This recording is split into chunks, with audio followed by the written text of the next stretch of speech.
Welcome guys to my channel. Thank you all for all that has been subscribing and hitting the like button. Today we're talking about a platform that is taking the part of IOTA Byteball. What is the platform? Trustnote.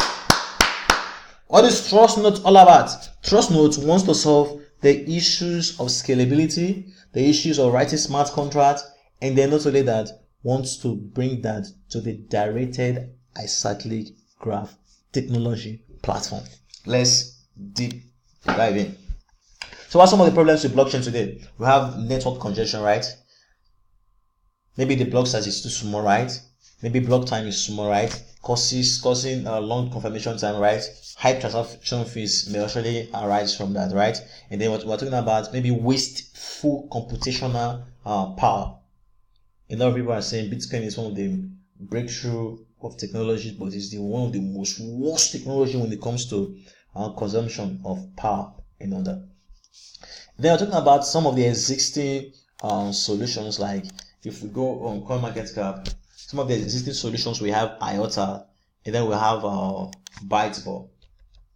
So we have IOTA, and then we have Byteball, right? So these are the two platforms today that have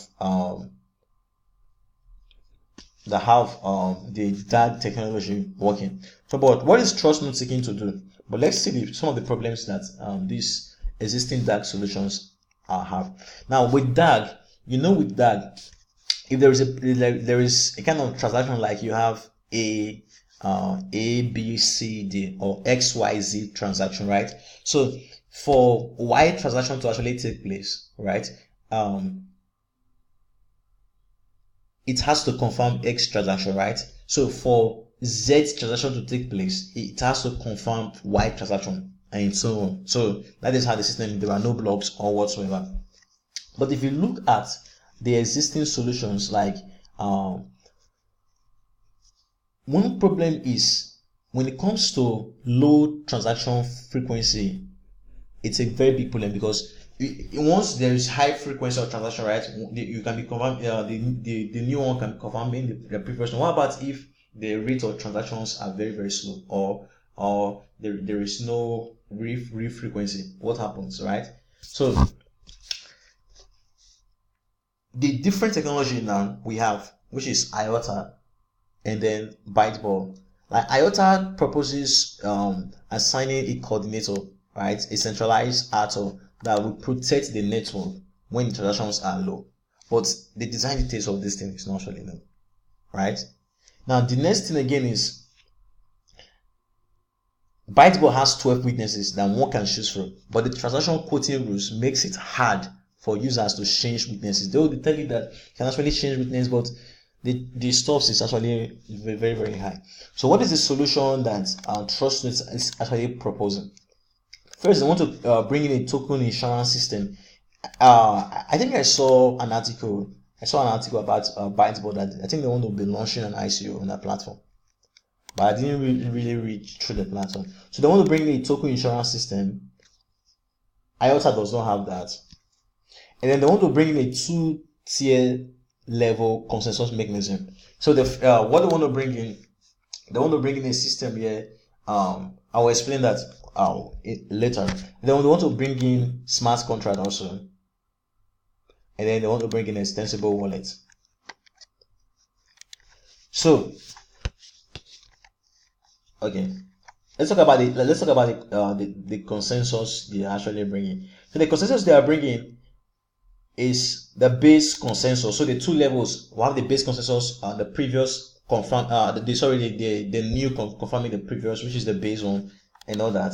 And then the other thing again they are trying to bring is trust me consensus. So the trust me consensus, initially they will be using the proof of work for that, right? But in the future they will be adopting the Byzantine agreement scheme. It's in the white paper. They explain everything they will be doing. Now in the system, they have 4 kind of nodes. If you go to the white paper, you see that 4 kind of nodes. You have the super node, you have the micro node, and all that.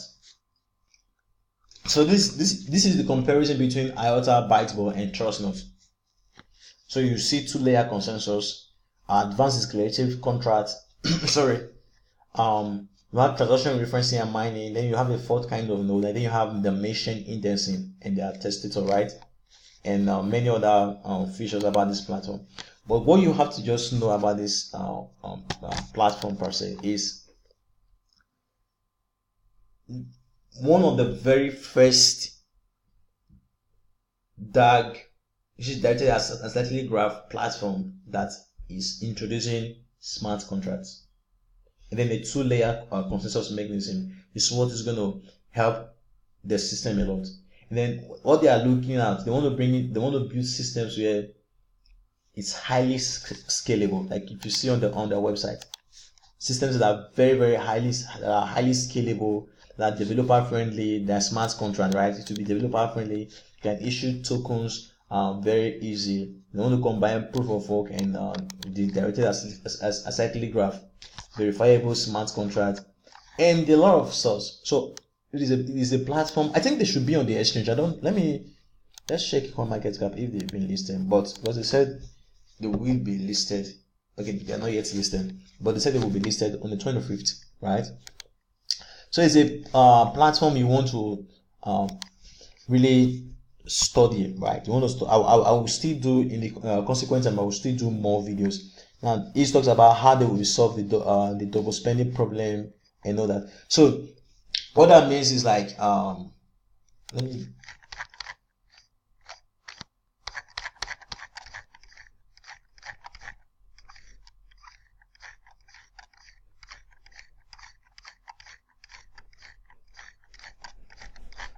Okay, there's a way they will solve the double spending problem. Like what they said is, in their platform we have messages, right? So but they take transactions to be messages. So these messages, they could be multiple, can combine them into a data block, as you can see here.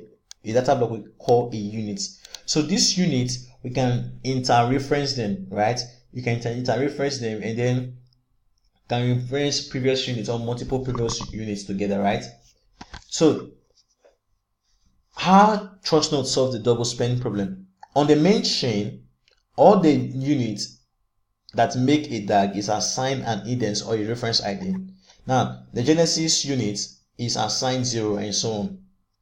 Now for units that are not on the main chain, their index is equal to the one of the first. If two transactions try to use the same output, we just need to compare the value of their index. The units with a smaller index is valid and the one with a larger index is invalid. What does that mean? It means that if two of them are trying to, if one is trying to double spend, right? So there's a unit, you've assigned it, let's say 1, and then there's another unit. That unit is assigned maybe 12.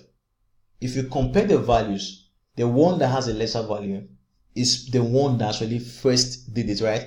It's like how do I put it? If you copied, this is a file. Let me see. Okay, this is an image, right? Now, if you look at this image, you can see this is 10:05. So if we're talking about, supposing I submitted this image now 10:05, right? And then someone now comes and submits 10:20. So what do you take? The first person that came in, what is the one that is valid? That's how they will solve this problem. So they want to bring in smart contracts, bring in two-layer consensus mechanisms, help with the launching of ICOs, and there are many exciting times ahead.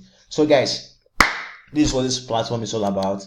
You want to keep your eye on this platform, and please note that this is not a financial advice. Investments are very risky. Always do your own due diligence. If you want to know how to actually invest in cryptocurrency or ICOs or whatsoever, check my playlist, how to evaluate and invest in ICOs. That is it will help you in the ICO domain. It's also going to help you with the normal coins domain. So guys, I wish you success in your journey. Also, make sure to subscribe, share this video with your friends, and have a good day.